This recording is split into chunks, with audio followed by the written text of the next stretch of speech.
Welcome, Chosen One. Hey guys, welcome to the Ace of Plays channel and to a very special video. Yesterday, we passed 3,000 subscribers on this channel. Thank you guys so much. This is a huge milestone for me, and I really appreciate all of you who have been there. You know, if you've been there all this time or just a few days, a few months. I appreciate all of you. Like, this channel has led to so many awesome things for me. And yeah, I just really appreciate the opportunity that I've been given, thanks to you guys watching my videos and supporting my content. So, I've been planning this for a little while, you know, at least for a week or two. I wanted to do commentary for my very first video, because my very first video, for those who don't know, it was a no commentary video, because like, I just wanted to upload some gameplay and, you know, see if anyone was interested.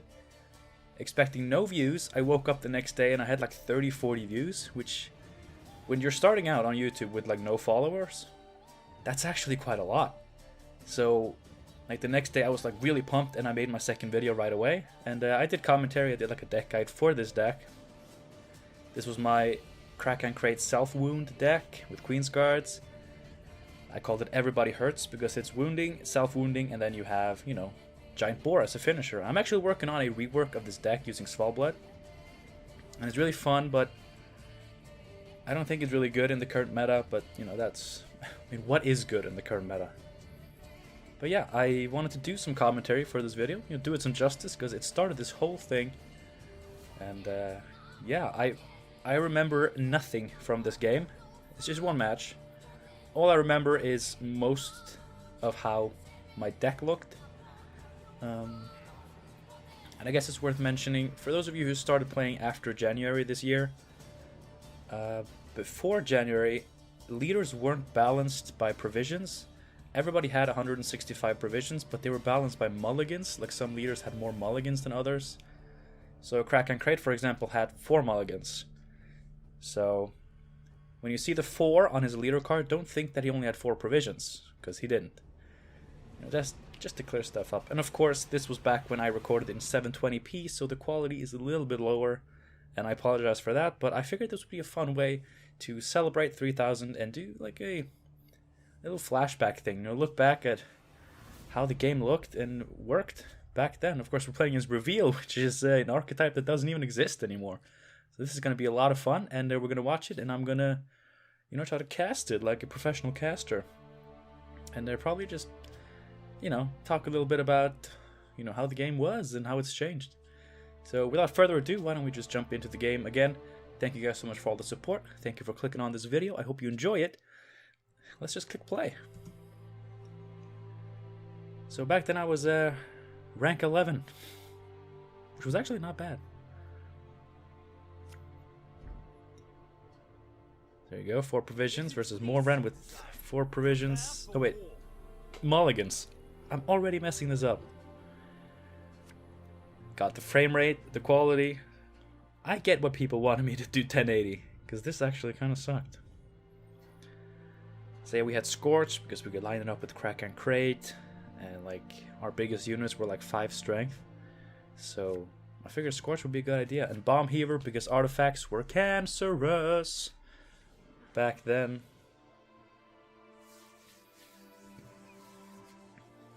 And yeah, again, if you're brand new, Crack and Crate only pings enemies now, but back then, it's actually a very recent change, but he used to be able to ping allies as well. And before we had Svalbard, that was kind of the self-wound that we had. There's Mangonels. There's Spotters. These are cards you never see anymore. Mangonel, I miss old Mangonel. Like, Mangonel was one of the few things I liked about Reveal. They were always really fun to play, and like have multiples of them, and then reveal like 2 cards, and then pew pew pew pew pew pew pew. It's really fun.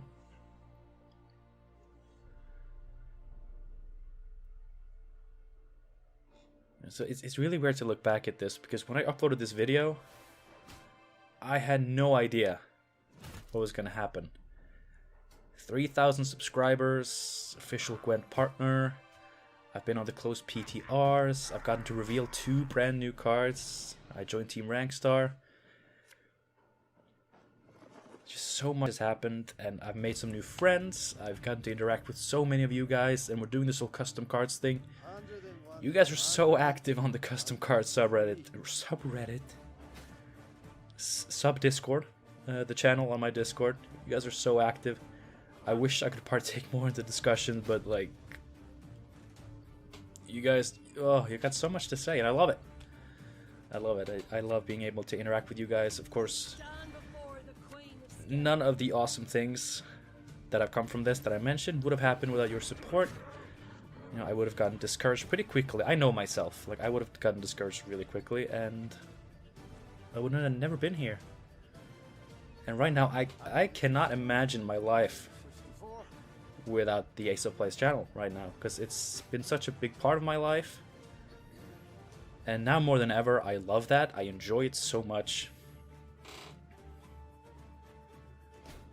So thank you again. I mean, this is a subscriber milestone video, so expect me to say thank you a few times. The text boxes look different. Like, all the text seems like thinner. Like, the letters are not as bold. I prefer the new versions, so good on you, CDPR, for making that change. So a lot of the cards on our side of the board are pretty much the same as they are in the current version. Just number tweaks. And of course, the ships are range locked now, but back then they weren't. But they are reach. Queen's Guard was the same thing. Oh yeah, Mastercrafted Spear back when it was OP. Oh man. Oh man, I forgot my water bottle, so I can't stay hydrated. That sucks. Oh yeah, Mastercrafted Spear really made this deck work. It's actually kind of a pain in the ass to try to make this work now without Mastercrafted Spear.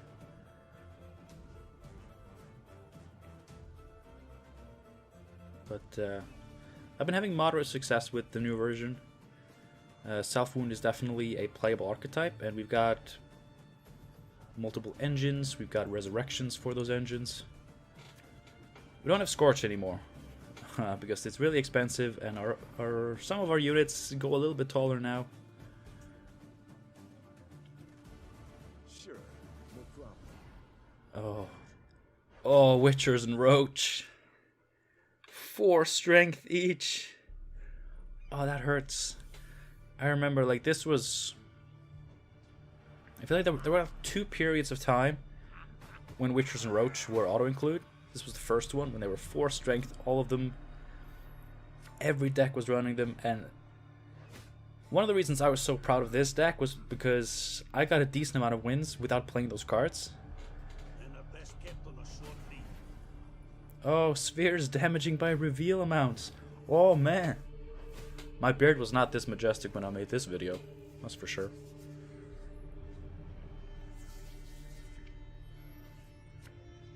So we want to drop that Queen's Guard.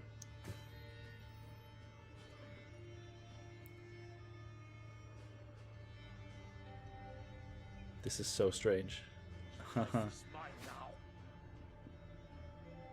And I guess, like, haven't they made multiple graphical updates to the lighting and the shadows? Because this, like, it's not just it being 720p. Like, this is graphically a lot worse than what we have now. Because there were a lot of complaints around this time regarding the lighting and the shadows, so we've come a long way. We've definitely come a long way. And of course, again, regarding the mulligans, leaders were balanced by mulligans. So the mulligans that you had on your leader card, those were all your mulligans for the entire game. So it was this whole thing about, saving mulligans, so you had at least one. It was really weird. And of course, if you were playing Witcher Trio and Roach, then you often have to spend most of your mulligans in round 1. Which is something this deck didn't really have to do, so we can mulligan a bit more aggressively, which I'm always a fan of. I'm still a fan of decks that can mulligan aggressively. Like mid-rangey decks where every card is decently valuable. And Jesus Christ, that combo was even better back then. But yeah, every card has like decent value. You don't have a lot of thinning cards, so like there's no mulligan fodder, there's no cards that have to be in your deck, so you can just mulligan, mulligan, mulligan. I'm a big fan of that. Like that's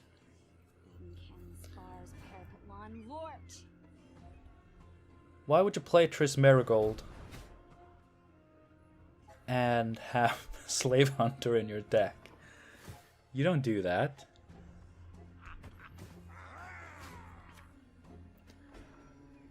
Alright, so my Scrafted Spear, pinging for 1 every turn.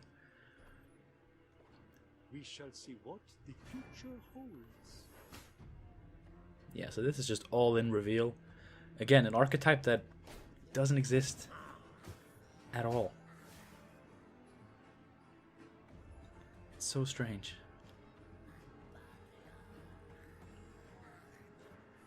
But as you can see on the opponent's board, we're going to get a pretty good Scorch.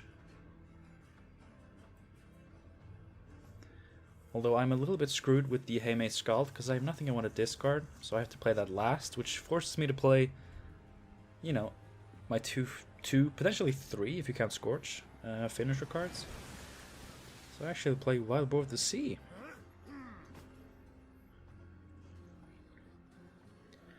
I mean, that was probably okay, except for setting up that. But, you know, he's got a couple of boosted units, and we're going to Scorch 3 of his units, so Wild Boar of the Sea is probably not as valuable as Giant Boar,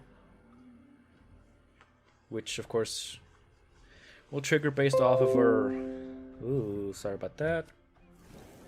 Go away. Professional. Yeah, Wild Boar of the Sea, of course, triggers off of our own wounded units as well. Like, that was the whole point of the deck. And that's still the point of the deck in the remade version. Is that even if you can't trigger Bloodthirst and, you know, have wounded enemy units, at least we still have a decent amount of wounded units on our board. And Giant Boar got buffed. It's now a 4-strength unit.